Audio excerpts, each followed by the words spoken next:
Welcome back to Players Only. Now, a game that all fans like to play is the unprovable argument of who is the best win, who is better, who is the greatest. But I just going to put my will. I guess I should have said that after or before. It's the New Year's champagne Sherlock. But hey, here we go, the GOAT. So again, everyone loves to play this game. Who's the greatest of all time? Why? Who would have won? How many championships? This and this and that. Of course, an unprovable argument. But on ESPN Plus, LeBron weighed in on his thoughts on who's the greatest. That one right there made me the greatest player of all time. For so many reasons. I was super ecstatic to win one for Cleveland because of the 52-year drought. Like, I was ecstatic. Like, obviously, I showed that the first wave of emotion was when everyone saw me crying. Like, that was all for 52 years. Everything in sports was going on in Cleveland. And then after I stopped, I was like, that one right there made you the greatest player of all time.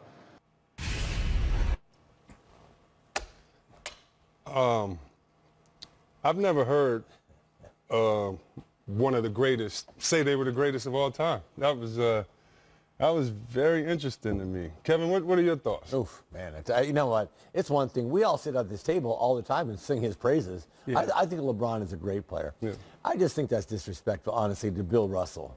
What did Bill Russell do? Won every time. He said, all right, fellas, you want to win? Come with me. We'll go on the floor. That's what this game's all about. Kareem Abdul-Jabbar. Yeah. I mean, you know, and he was Michael raised on Jordan. time, all levels, though, Kareem. The best in high school, the best in college, and the best in the pros. That's what I'm saying. You know, Michael. I mean, there's just so many. Two of my good, Larry and Magic. I mean, just led teams and turned the league around. You don't need to say that about yourself. Let other people say that for you. I mean, I was kind of surprised because I had read about it. That's the first time I had actually heard him say it. Made me the GOAT. I'm like, damn. Tell us how you really feel. Yeah, I was like, okay, you know, I love the kid. I think he's a great player. I think he's been great for the game.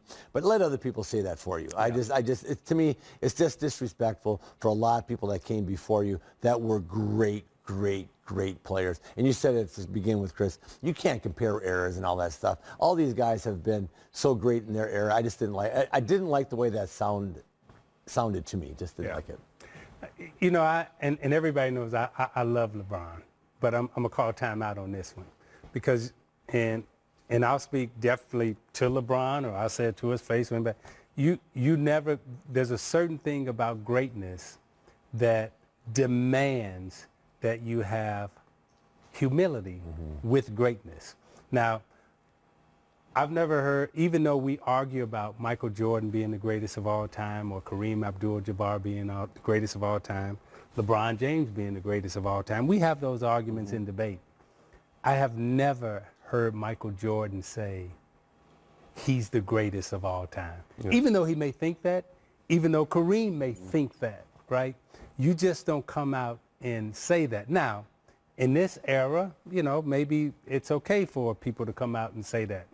All I know, if I was in the league right now and you talking about you the greatest of all time, dude, I'm getting ready to do you. I'm coming at you. Like, and you may be, but to say that is just totally disrespectful to me as one of your competitors, as one of your teammates, as someone in your generation right now. It's just, you don't come out and say that. So with greatness, there's a certain amount of humility that goes with that. Now, somebody will probably come back and say, well, Muhammad Ali said I'm the greatest, but that was a single man sport. Yeah, individual sport. That was an individual sport. Yeah. Tiger Woods can make the argument he's the greatest because it's single. Yeah. But when you saying, and by the way, Muhammad Ali was saying he the greatest because, you know, he was getting in the ring and he knocked you out. Right. But, you know, to be able to take that stand and to take that position in this day and age in a team sport, you should have some humility that goes along with it. And you made a good point because, you know who said Russ was the greatest? I never heard Russ say that. Yeah, never All heard his teammates. All the guys that played with him that were just like you. When you went there and I first got to the Celtics, those guys would tell Russell stories and they'd be like, you know, like they were in awe of his drive and his unbelievable passion to win. Yeah. But I never heard him say that, but I heard all of his teammates say that. That's what I'm saying. I just, you know, take a chill pill a little bit. Just bring it back down and we've just all let other said people it for say LeBron. yes. We've all made his case and we are making his argument. But for you to come in and say, yeah, that play right there. That made me. And in case people haven't heard us, just to give a little synopsis of what we do say, I've said many times there's never been an athlete come into any sport with the pressure that he has had before, where you knew what his resume was, already $100 million. You always talk about, Isiah, the fact that you said, well, Michael Jordan, he learned from Dean Smith, and this guy learned from that. You learned from Bobby Knight. You said you can't trace to where LeBron James' genius comes from. You always talked about how he's a leader and how he plays hard for his team, and so definitely these competitors, comrades, fans, we definitely love him. I would just caution him, like I did when he went to Miami and other places, that I know this is the area of hate, but you don't have to respond to anybody on that phone. You know, that could be anybody talking to you, and you want to make sure that you stay humble, because you are one of the best, and you probably have more haters than anybody else, but forget them. Part of your greatness is not answering or even acknowledging them, and that's tough to do, but you got to stick to it. And Chris, this is players only. And this is what we do, right? So, you know, we get to advise, we get to critique, and we get to talk to the players in the player's voice. So, you know, as much as we are, as much as we love LeBron and talk good about him, we also are very critical of him too. And this is one time where we're saying, okay, this deserves all critique and all criticism, that this isn't a place that you shouldn't go. Let us do that for you. You need some humility and some humbleness here. And it takes nothing away from that kick and play. That guy is a great player. There's no question about it. And he'll walk into the game with a glass of wine on your ass. But that's why. Wait, that's a whole other story. What are you doing? Hey, welcome to Isiah on Point. Today we're going to talk about ball handlers. Not just guys who can dribble and make fancy passes, but truly skilled, unique creators with the ball. Now, before we look ahead, it's only fair that we take a look back at the innovators when it comes to ball handling. First guys you got to talk about, my two favorites, the innovators, Marcus Haynes and Curly Neal. These are the two guys that really started it all with their creativity and keyword imagination, followed up by the Bob Cousy's of the world and the Pistol Pete Maraviches. Those are the guys that really were innovators, they were creators. They also had handles, but they had great imagination, which made the game fun. So when we talk about handles, every guard should have the 1, 2, 3, the between the legs, the crossover behind the back. In the box, those are what we call handles. Now, when you can put creativity and imagination with your ball handling, oh, now you talking about something else. Now you got something unique. Now you playing jazz with the basketball. You playing music with the basketball. So some of my favorite ball handlers in the game today, just talking about handles now. You got James Harden, who can really handle the basketball because he's got the between the legs, and he just stand there and he play with you, right? And then you got Steph Curry, who can dance with it, and he can shoot off the dribble. Okay, then you got the Kemba Walker with his step back. Okay, James Harden got the step back with the step back.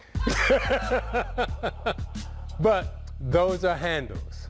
Now, then you got the guys who got imagination and creativity.